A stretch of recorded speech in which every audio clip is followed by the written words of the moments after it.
What is the collective unconscious?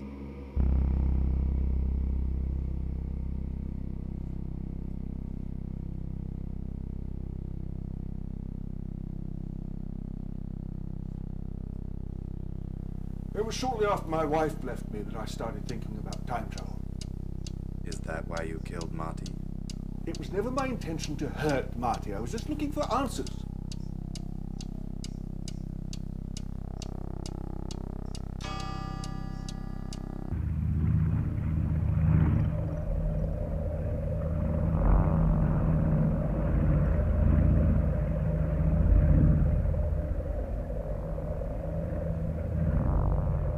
Tell me about Argentina. We had to jump in. This is what made the Toichis ideal for the experiment. Being totally isolated geographically, they had no contact whatsoever with the outside world. Other than their existence, we had no other knowledge about them at the time. Our main hope was that they were not cannibalistic.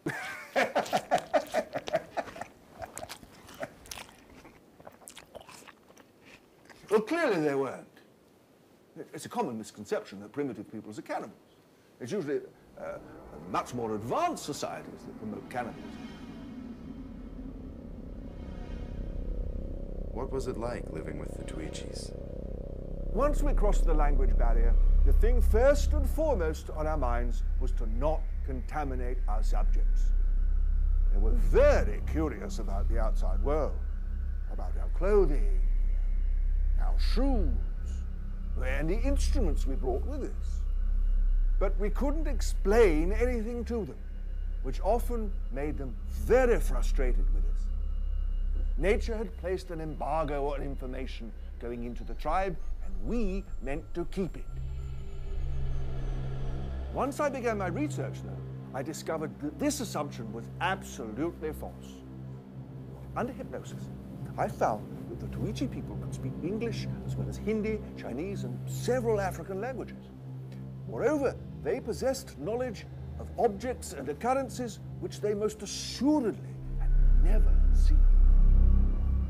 I could now state definitively that the collective unconscious was something that involved the sharing of all knowledge among all of mankind. I had first stumbled on the idea of this at Berkeley when I was hypnotizing subjects in my free time.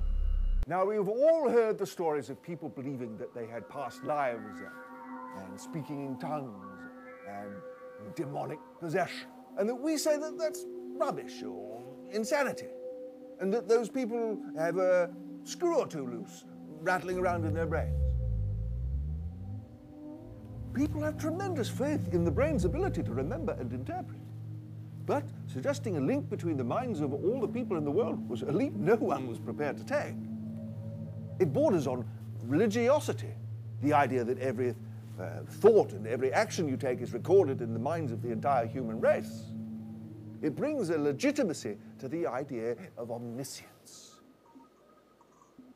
Where does this collective unconscious come from? In quantum physics, there is a lot of discussion about electron organization. These subatomic particles, because they are charged, relate not only to their own nuclei, but to the existence of free electrons and other bound electrons in the universe. If we took a freeze frame of these particles moving faster than the speed of light, we would see a complex interconnected matrix.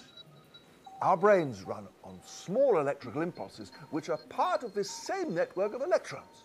So therefore, our free will and thought alter this complex matrix. Each thought is like a ripple, cascading across a vast pond. However, with about 6 billion people in the world these days, one can imagine the pond is quite tempestuous, with the thoughts of billions of people coursing through it each second.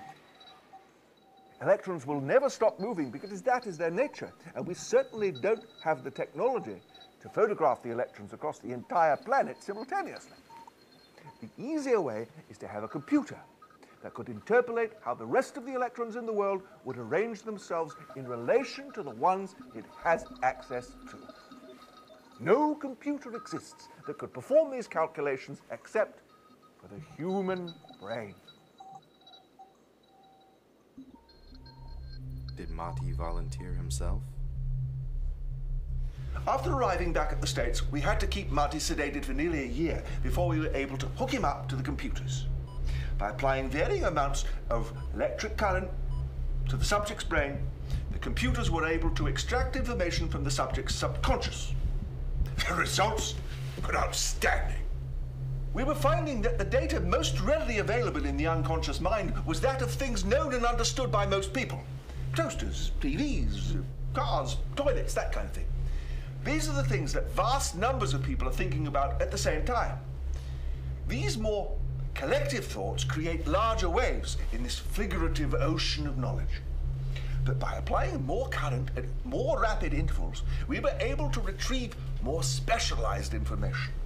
Complex schematics of various forms of industrial equipment, Eaton, pressure resistances for metal, sonnets of Shakespeare, that kind of thing. The more times we ran Marty through the machine unconscious, the more knowledge he maintained consciously. It was as if we were waking up all these sleeping parts of the human brain. Marty's IQ tests continually set new standards of intelligence and problem-solving ability. We modified the system yet again, adding more power and a more aggressive current modulation, hoping to find our way into people's individual, innermost thoughts. The machine was unable to continue processing strings of information on any one thing for too long due to the computer's memory constraints. Even with my assistance via hypnosis, it was hard for Marty to maintain focus on anything so specific in the collective unconscious.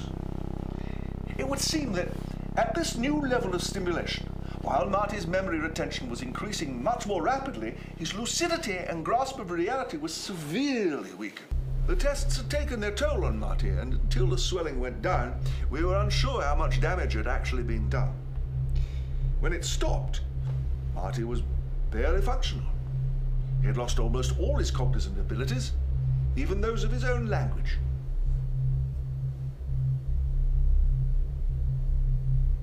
I turned my attention to writing The Collective Unconscious and the Isolated Tuichi Tribespeople of the Mounted Peaks of Argentina.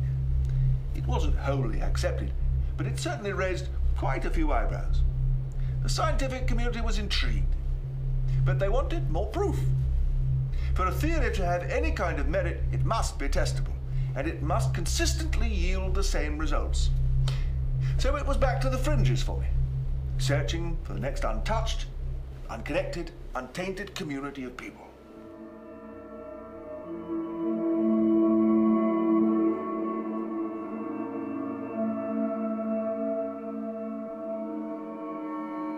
Tell me about Matilda.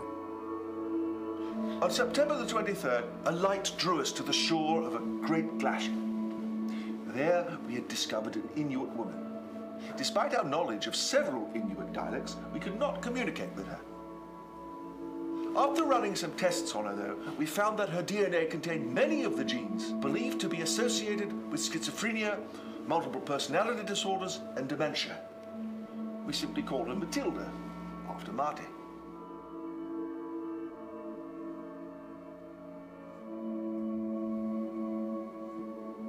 What happened to Matilda?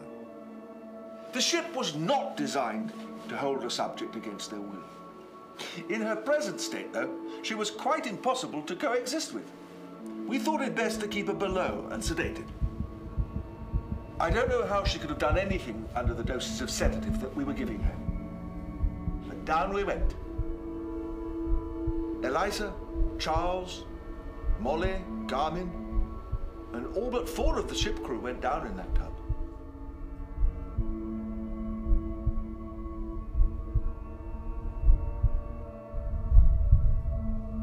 I'm not sure how long we walked. Time is completely different there in the Arctic. At the poles, because of the Earth's tilt, the year is split into times in which it is almost entirely day for months on end, followed by several months of night.